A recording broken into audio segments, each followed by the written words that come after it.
Session जो हमने लिया था, जिस पॉइंट्स पे लिया था, वो कोई समराइज कर सकता है? 2-3 पॉइंट्स ही अगर कोई बोलेगा तो हम लिंक एस्टैब्लिश कर लेंगे आज के सेशन पे। मुझे याद नहीं है कि मैंने क्या बोला था। मैम पिछला सेशन था हमारा कि हमें लाइफ को कैसे जीना चाहिए। हाँ, हमारी सोच पर 100% डिपेंड करता है कि हम क्या सोचते हैं और पॉजिटिव सोच रखनी चाहिए हमेशा, हाँ जी। निगेटिव सोच से छोड़ना चाहिए।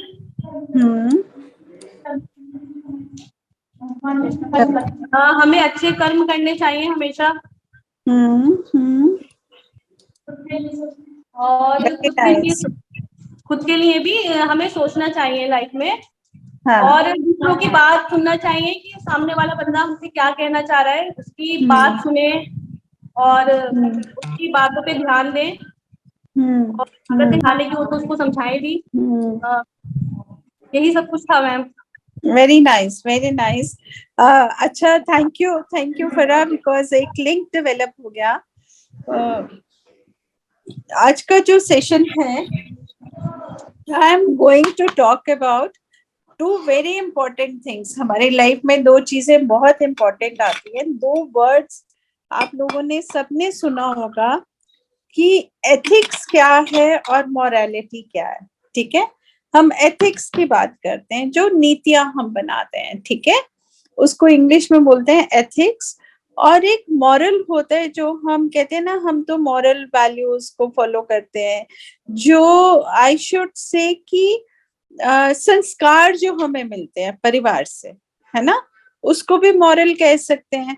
और दूसरा जो हम स्कूल में सीखते हैं, आपको याद है हर्ष जी ने हमें 3 ईज बताए थे।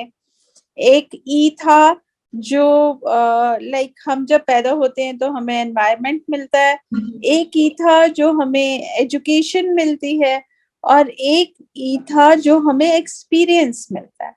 तो जो हमारी लाइफ का निचोड़ होता है वो थर्ड वाले ई पे डिपेंड करता है, पर हम थर्ड वाले ई को अलग से नहीं देख सकते हैं, आइसोलेशन में नहीं देख सकते हैं। हमें पहले 2 ईज के साथ कनेक्ट करना पड़ता है, जो हमारा एजुकेशन हमें मिलती है स्कूल में, और जो हमें घर में माहौल मिलता है, एनवायरनमेंट मिलता है। तो ये जो मॉरल वैल्यूज होती हैं और जो एथिक्स होते हैं, ये मैं ये कहूंगी कि एथिक्स जो है वो हमें एक्सपीरियंस से आते हैं। मॉरल वैल्यूज हम बचपन से ही सीखना शुरू कर देते हैं, और आके हम उसको अपनी लाइफ में एक इतना इम्पोर्टेंट हिस्सा बना लेते हैं कि हम जो बात करते हैं, जो हमारा व्यवहार है, जो हमारी समाज में पहचान है, वो बहुत ज्यादा हमारी मॉरल वैल्यूज पे डिपेंड करती है। तो अभी इसमें बहुत ही हल्का डिफरेंस है, हम एथिक्स किसको कहते हैं और मॉरल वैल्यूज किसको कहते हैं। एथिक्स का मतलब होता है कि मैं आपको एक छोटा सा एग्जांपल देके समझाती हूँ। एथिक्स है कि मैं ऑफिस में काम कर रही हूँ, आप लोग सब सेंटर्स में काम करते हैं, और आपको हेड ऑफिस से ये बोला गया है कि आपको 15 से 45 साल की लड़कियों को रजिस्टर करना है, जो भी हम स्किल्स टू सक्सीड का प्रोजेक्ट कर रहे हैं, और उनको एक पर्टिकुलर ट्रेनिंग में रजिस्टर करना है। और अगर हमें उसको सेंटर का कोई प्रोग्राम देना है तो हमें फी चार्ज करनी है, और हमें S2S के अंडर कोई ट्रेनिंग देनी है तो हमें फी चार्ज नहीं करनी है। तो अगर मैं एक पोजीशन पे हूँ, आप मेरा एग्जाम्पल ले लीजिए या अपना एग्जाम्पल ले लीजिए, अगर आप किसी पोजीशन पे हैं तो आप एथिकली करेक्ट कर रहे हैं या नहीं, ये हमें हर स्टेप में रियलाइज करना होता है, हर स्टेप में देखना होता है कि मैं एक रजिस्ट्रेशन काउंटर पे बैठी हूँ, मेरे पास एक लड़की आती है, वो कहती है कि मुझे ये कोर्स ज्वाइन करना है सिलाई का, और आपकी फीस है 300 रुपये महीना, और मैं हमारा ये क्राइटेरिया है सिलेक्ट करने का, आप उसको सारा क्राइटेरिया बताते हैं तो आप उसकी रजिस्ट्रेशन कर लेते हैं। मैं जनरल रजिस्ट्रेशन की बात कर रही हूँ, जहाँ पे आप चार्ज करते हैं। फ्री रजिस्ट्रेशन तो हम सिखाते हैं लोगों को। मैं उसका भी एक आपको एग्जांपल दूंगी। हम बात कर रहे हैं एथिक्स की और मॉरलिटी की, ठीक है। तो जब आप रजिस्टर करते हैं, आप रिसेप्शन काउंटर पे बैठे हैं, आपके पास लड़कियां आ रही हैं और जो आपको रजिस्ट्रेशन का क्राइटेरिया दिया हुआ है, आप उस रजिस्ट्रेशन के क्राइटेरिया को फॉलो करके रजिस्टर करते हैं, ठीक है। और जब आपके पास एक लड़की आई है, उसने बोला कि मैं 13 साल की हूँ, मैं 15 साल की नहीं हूँ, पर मुझे कुछ सीखना है आपके सेंटर पे, और उसके इंटरेस्ट के हिसाब से आप उसको रजिस्टर कर लेते हैं। चाहे वो कंप्यूटर सीख रही है, चाहे वो सिलाई सीख रही है, चाहे वो ब्यूटी एंड वेलनेस। तो हम कहते हैं कि हम आपको रजिस्टर नहीं करेंगे, क्योंकि मुझे रीड इंडिया ने बोला है कि जब तक आप 300 रुपए जमा नहीं कराएंगे, मैं आपको रजिस्टर नहीं कर सकती। आप गलत नहीं हैं, क्योंकि वो आप अपनी ड्यूटी पे हैं और जो आपको गाइडलाइंस बताई गई हैं उसके हिसाब से आप रजिस्टर कर रहे हैं।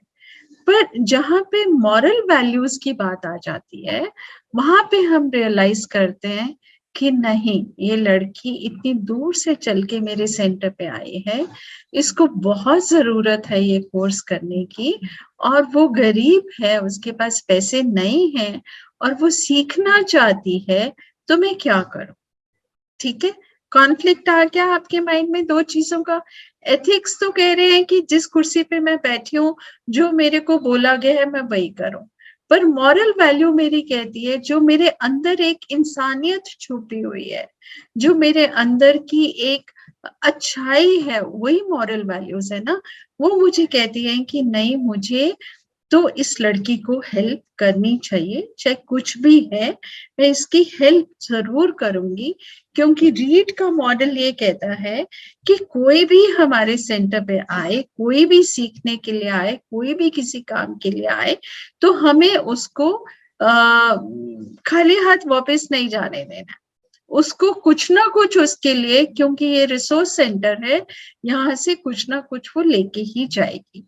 तो आप असमंजस में पड़ जाते हैं कि मैं क्या करूं।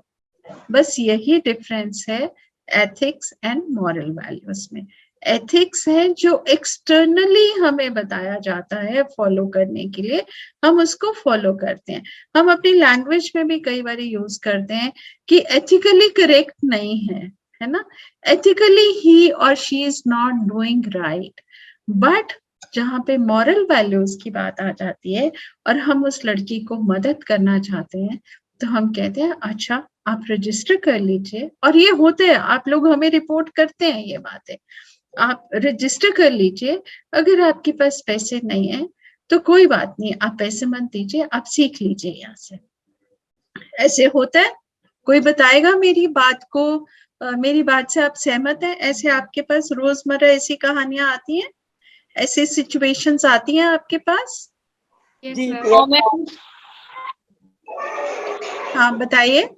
जी मैम, हमारी तो बहुत ही आती है। जब हम लोगों ने स्टार्ट किया था तो कई लड़कियां आ जाती थी और फिर बोलते जैसे हम लोग बोलते कि आपको 100 रुपए महीने फीस देनी है, तो बेचारी वो असमंजस में हो जाती थी कि मैं क्या करूं। हाँ, सबके सामने कई बार लोगों को लगता है कि अगर मैं सबके सामने बोलती हूँ तो मेरी इंसल्ट भी होगी, तो वो तो बोलती कोई बात नहीं, आप आइए, जब आपके पास पैसे आ जाए तब आप दे दें। Very good. क्योंकि एकदम से अगर हम एक बंदे को बोलते हैं कि तुम मत देना, तो जो 10 है उनके पास है, तो भी उनको फिर समझ में वो बात नहीं आती। कि जिसके आ गए ठीक है, नहीं आए तो भी ठीक है, पर आप सीख के जाओ।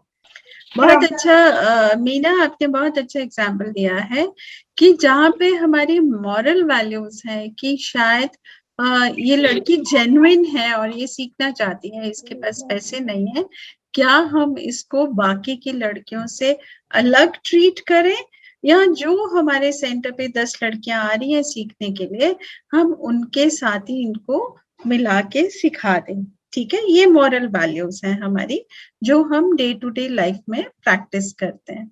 तो ये मैंने एक एग्जाम्पल दिया है आपको, और मीना ने बहुत अच्छा आपको उसका आंसर भी दिया है कि हमें किसी को मना नहीं करना है। कुछ भी सीखने के लिए अगर कोई आती है, अगर उसके पास पैसे नहीं हैं तो हम उसको सिखाएं जरूर, और जब उसके पास पैसे हो तो हम उससे ले सकते हैं। अब आपको ये कॉन्सेप्ट क्लियर पता समझ में आ रहा है कि हम इसको सस्टेनेबल मॉडल क्यों कहते हैं। सस्टेनेबल मॉडल हम इसलिए नहीं कहते हैं कि जिसके पास पैसे नहीं है वो सेंटर पे नहीं आ सकते, ठीक है। जिनके पास पैसे नहीं है, ये सेंटर उन्हीं के लिए भी है जितना जिनके पास पैसे हैं फी देने के लिए उनके लिए है, क्योंकि ये रिसोर्सेज कॉमन है। तभी हम बोलते हैं कि ये एक सेफ स्पेस है, यहाँ पे सबका अधिकार है, कम्युनिटी एंगेजमेंट है, पार्टिसिपेशन है, कम्युनिटी ओनरशिप है। तो हम बोलते हैं कि नहीं, ये सेंटर तो सबके लिए समान है और हम सबको सीखने का हक है और हम सबको सिखा सकते हैं। तो जो सस्टेनेबल मॉडल की हम बात करते हैं, जिसके अंतर्गत हम सोशल एंटरप्राइज की बात करते हैं, वो इसीलिए है कि हम कुछ इनकम अपने पास रखें, कुछ पैसा हम अपने पास रखें, और जो जेन्युइनली नहीं अफोर्ड कर सकती हैं हम उनके बिहाफ पे फी देके उनको रजिस्टर कर लें। यहाँ तो हमारे पास पैसे हो, अब हमारे पास भी इतने पैसे नहीं होते कि हम दूसरों की फी भरें, पर हमें उसको वापस भी नहीं भेजना है। तो अगर सस्टेनेबिलिटी में हमारे पास पैसे हैं जिसमें से हम एक पोर्शन अलग से रख सकते हैं, जिसको हम कहते हैं वेलफेयर फंड, ठीक है। वो वेलफेयर फंड क्या होता है? हमारे जैसी ऑर्गेनाइजेशंस जो कम्युनिटी में काम करते हैं और कम्युनिटी में ट्रेनिंग्स देते हैं, और बहुत ही ऐसे लोग हैं जो बिल्कुल अफोर्ड ही नहीं कर सकते किसी भी ट्रेनिंग के लिए, वो ये ना कहें कि ये सेंटर हमारे लिए नहीं बना है, क्योंकि इस सेंटर में तो पैसे दे के ही सिखाया जाता है, बिना पैसे से नहीं सिखाया जाता है।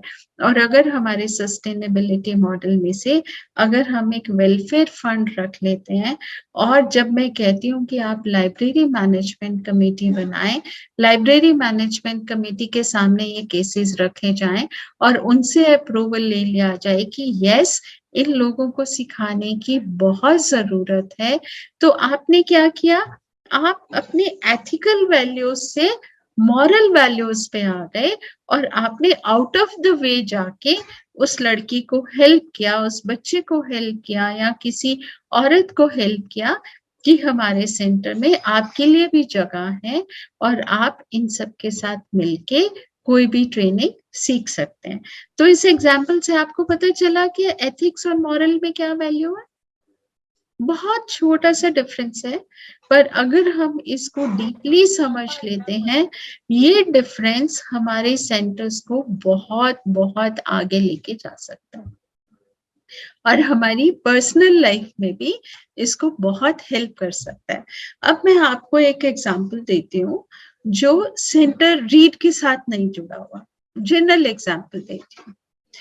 एक लड़की है जो हॉस्पिटल के रिसेप्शन पे बैठी है, और एक फादर आते हैं हॉस्पिटल के रिसेप्शन पे, और वो ये कहते हैं कि मेरा बच्चा बहुत बीमार है और आपका हॉस्पिटल का बहुत ज्यादा नाम है, और ये डॉक्टर आपके हॉस्पिटल में काम करते हैं, उनकी वजह से आपके हॉस्पिटल में बहुत सारे पेशेंट्स आते हैं, और मेरे पास पैसे तो नहीं है बिल्कुल भी इलाज के लिए, पर मैं अपनी प्रॉपर्टी बेच के 5 लाख रुपए लाया हूँ, क्योंकि आपने बोला है कि 5 लाख रुपए आप जमा कराएं तभी आपके बच्चे की एडमिशन हम ले सकते हैं।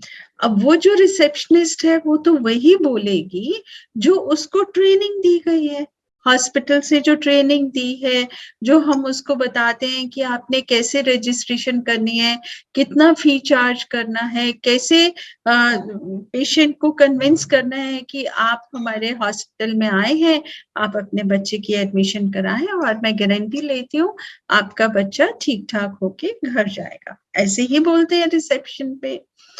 पर वो क्या करता है, जो फादर है वो बहुत परेशान है, तो वो जब देखते हैं कि रिसेप्शन में कोई और नहीं है, खाली रिसेप्शनिस्ट है और वो उसके बच्चे के फादर बैठे हैं, तो वो उस लड़की को कहते हैं कि बेटा तुम मेरी बेटी की उम्र की हो, तुम्हें पता है मैं कितनी कठिनाई से अपना घर बेच के अपने बच्चे के इलाज के लिए पैसे लाया हूँ, क्योंकि मैं अपने बच्चे को मरते हुए नहीं देख सकता, मुझे इसका इलाज कराना है। तुम बताओ कि तुम्हारा हॉस्पिटल में वो डॉक्टर है जो इस बीमारी के लिए बहुत मशहूर है और मेरा बच्चा ठीक हो जाएगा, तो मैं ये 5 लाख रुपए टेबल पे वो रखते हैं और कहते हैं मेरे बच्चे की एडमिशन कर दो आप।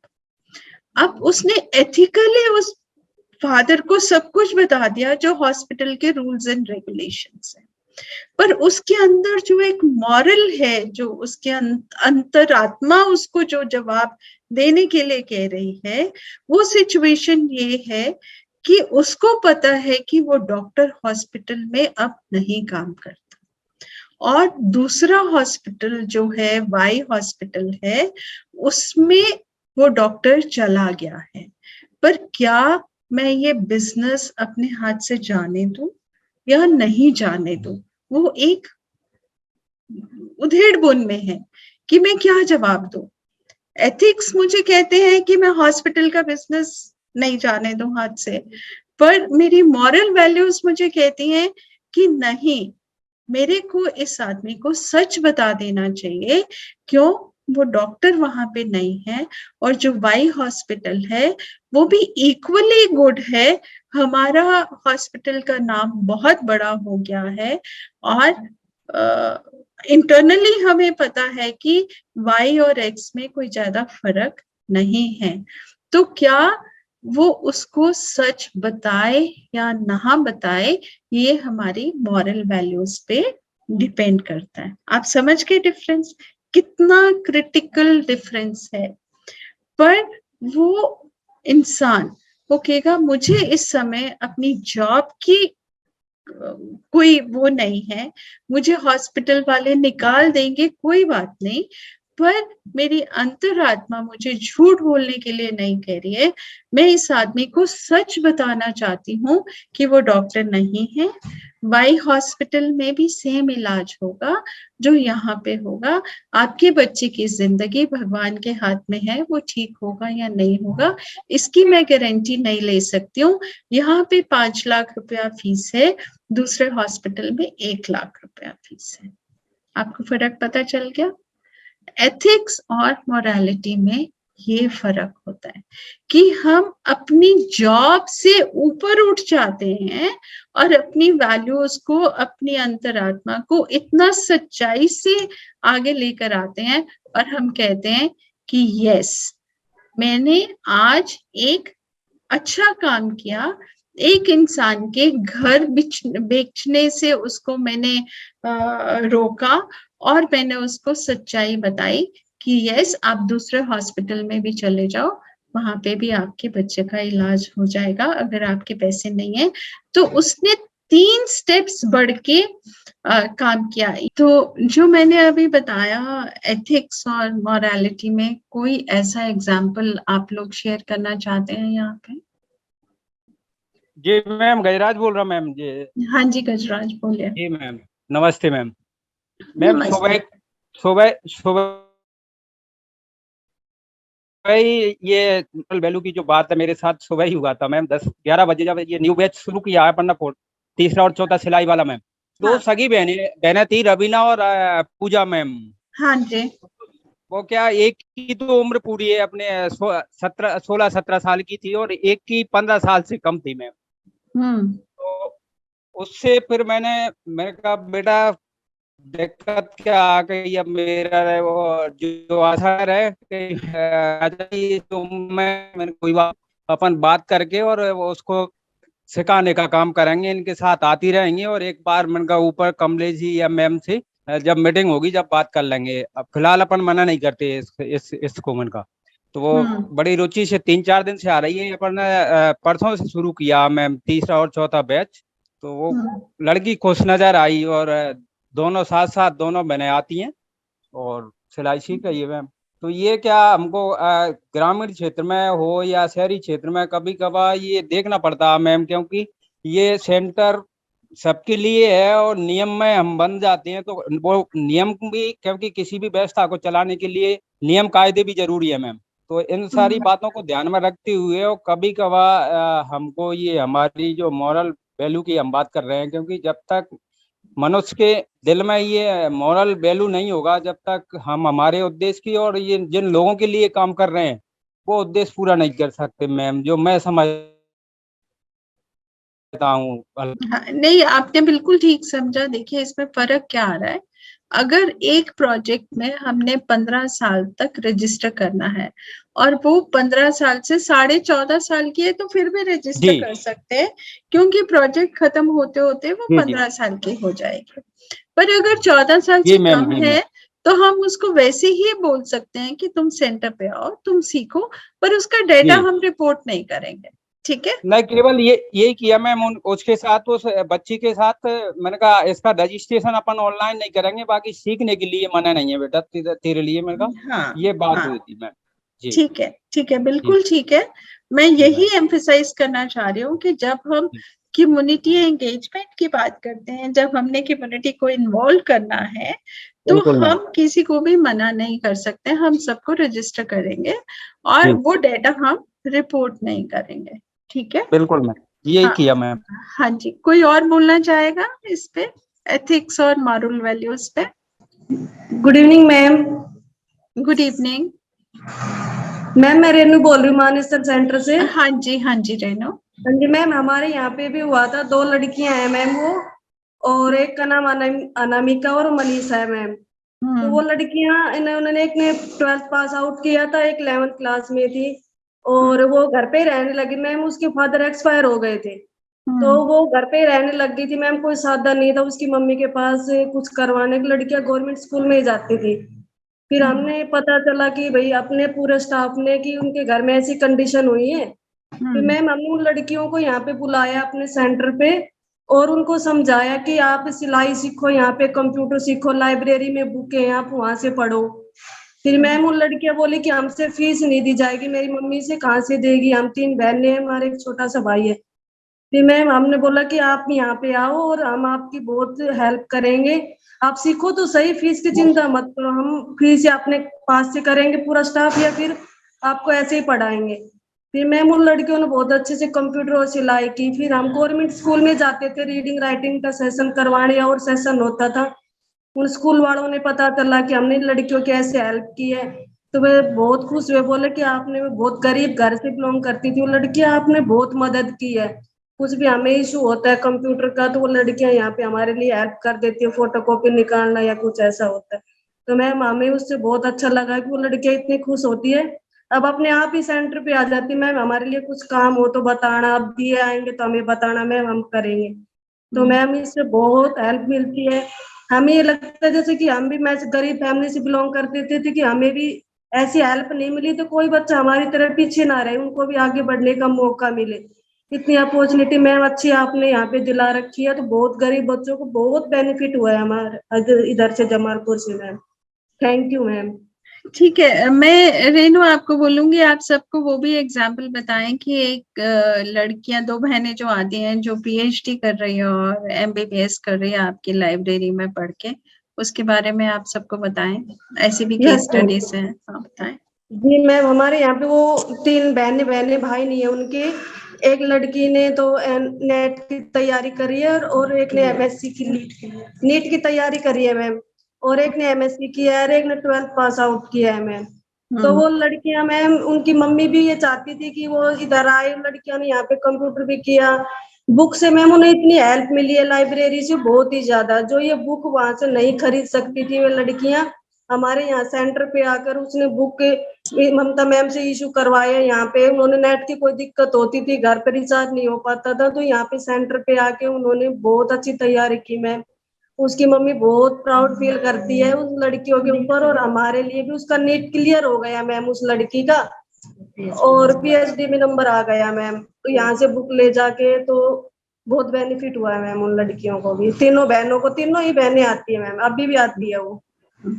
और आप ये देखो कि आपने कैसी अपॉर्चुनिटी क्रिएट करी with moral values, with ethical values, कि जो लड़कियां बुक अफोर्ड नहीं कर सकती थी वो लाइब्रेरी में पढ़ के नेट का एग्जाम क्लियर किया उन्होंने, वो पीएचडी में उनको एडमिशन मिल गई है। Yes ma'am. हाँ, तो ये मैं बात कर रही हूँ एथिकल एंड मॉरल वैल्यूज की, जो एक बहुत बड़ा कंपोनेंट है लीडरशिप की पर्सनालिटी का।